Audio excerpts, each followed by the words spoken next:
दोस्तों ये है PC210 एक्सकवेटर और एक्सकवेटर का इसको स्पॉकेट, इसके दांते देखिए, इसके दांते, ये दांते हैं, ये दांते घिस चुके थे।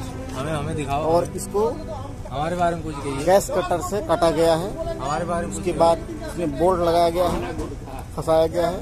और ये हेल्पर है, ये हमारा धीरेन्द्र मैकेनिक, सीनियर मैकेनिक है और ये भी मैकेनिक है। और आप देख सकते हैं कितना बढ़िया से इसको गैस कटिंग करके उसके बाद इसको घुसाया गया है, वेल्डिंग किया गया है।